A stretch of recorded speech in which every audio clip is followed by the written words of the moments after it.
and welcome to the AskTimChin Show, episode 10. What am I going to do when I run out of, I'm out of fingers now? Are you going to okay. I guess I can help you out a little. But... And then we have to take our shoes off and count our toes, I guess.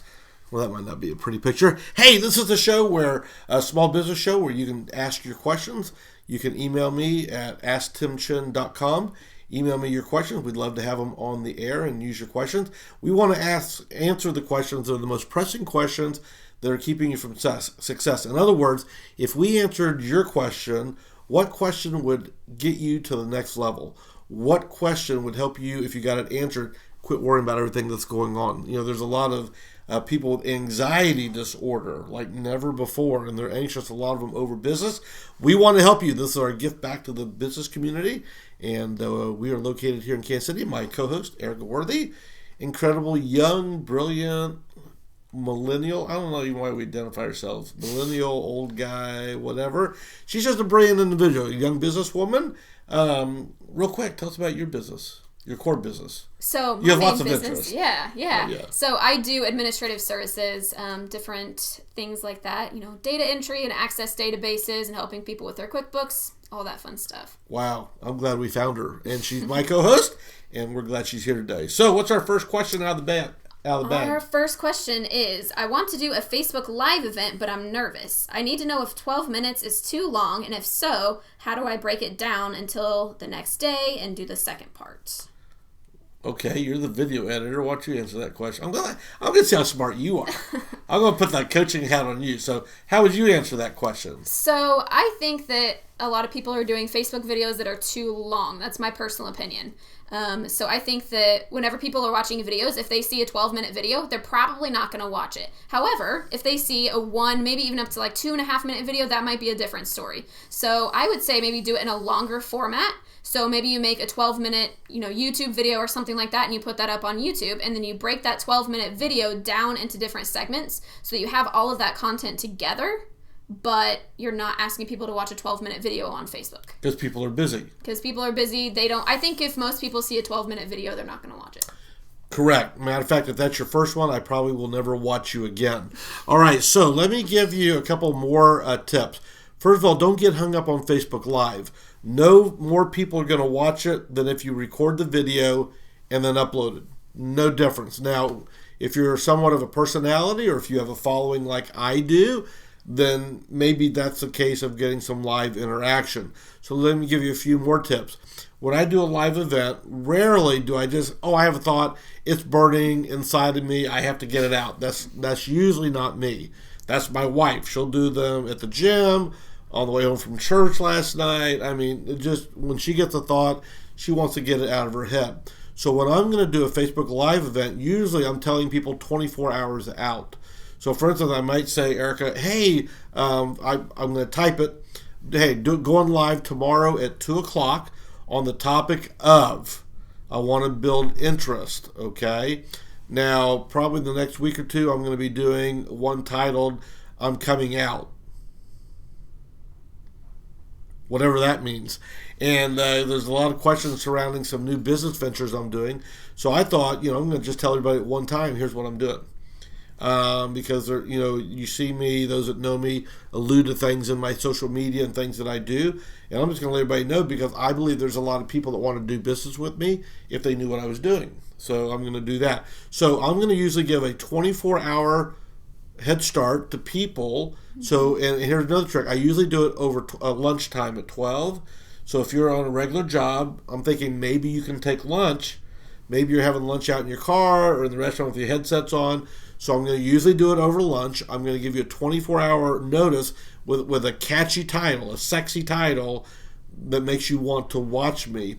Then I'm usually going to do a 2-hour notice, an hour notice, and then live in 5. I'm known for that. So if I'm going to go at noon Central Time, put what time zone too.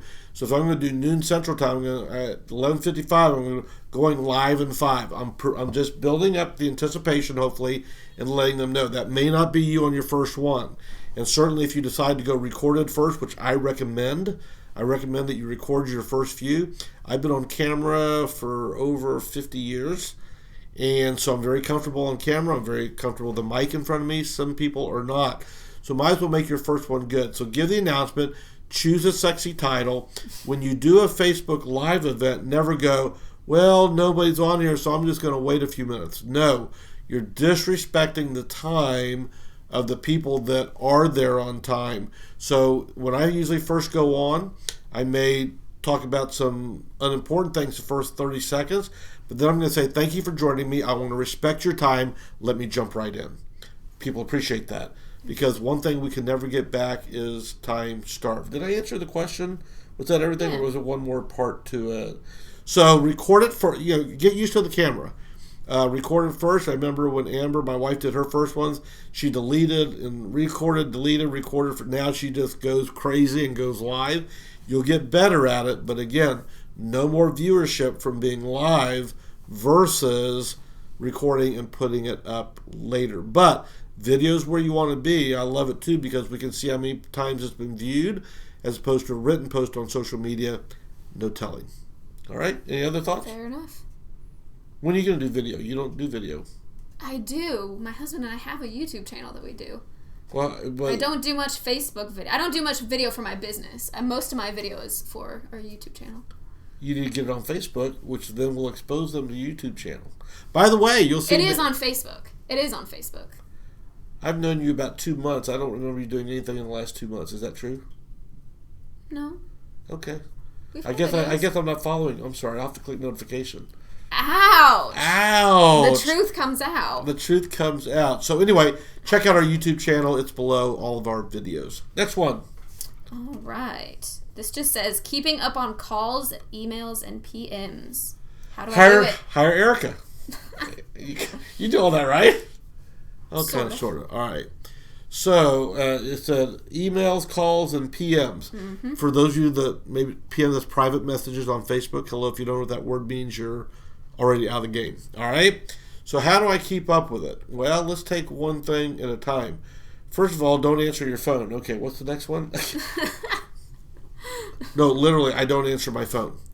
If you're a child or a grandchild, I do answer the phone when my wife calls, maybe 3 or 4 key partners. But literally, I don't know what you mean by keeping up with your phone, but a phone call can destroy your day, right? Mm-hmm. It could be someone just died. Well, yeah, they'll get a hold of you. But it could be an upset client. It could be a bill collector. Who knows? I mean, it could be anything that might upset your day. So I do not answer my phone during the day. Rule number 2 is, if they don't leave a voicemail, guess what? It ain't important. Usually, too, I will block the number immediately. So if you're ever calling me, if you ever somehow get a hold of my cell phone number and you call me and I won't answer, you better leave a voicemail or you might get blocked. Just saying.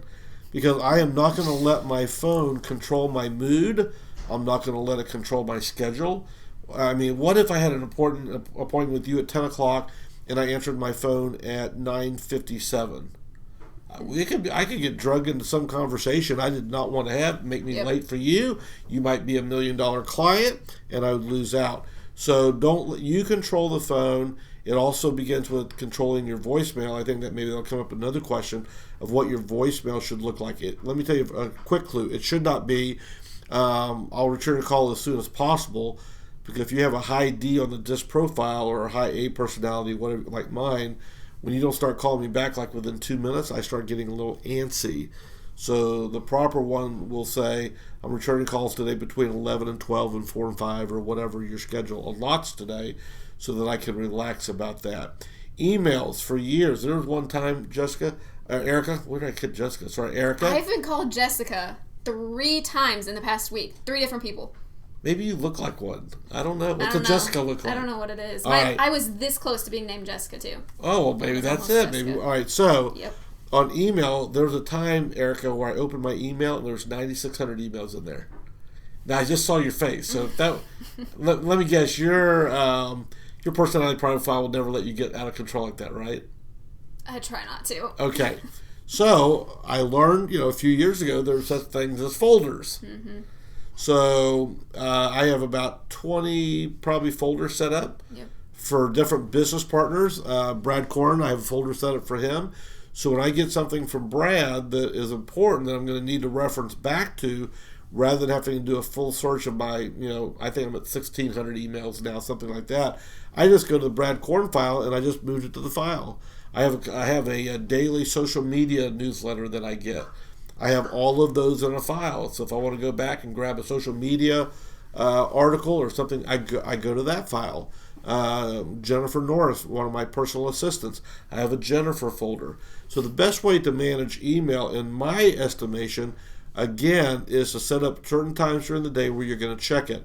Don't leave your dinger on all day where it goes ding, because if you're easily distracted like a lot of you are, you're going to stop, go to your email, and get off track of something else. So check your email early in the morning, check it at noon, check it maybe your last 30 minutes of your workday, and maybe if you want to before you go to bed. But there again, and the more you use Messenger and other things, the less email you'll get. I like to just do things right away. The reason I love Facebook Messenger, I can give you a quick answer and I'm done. And plus it has a recording feature on there if you want to say it, so you don't have to text and drive. You can just use the recording feature, and that works too. So keep short accounts on email, set up your folders. If you don't know how to do that, contact Erica. She can show you how to do that. It's real simple. Set up your folder, start moving emails into that to keep your general email box empty and clean, and you'll feel a lot better about that and be excited that you're not getting disorganized. Let everything go to voicemail and return those later. That's it for episode 10. Follow us on YouTube. Our channel will be down below. We appreciate all of our sponsors that make this show possible. We'll see you on our next show. Bye-bye.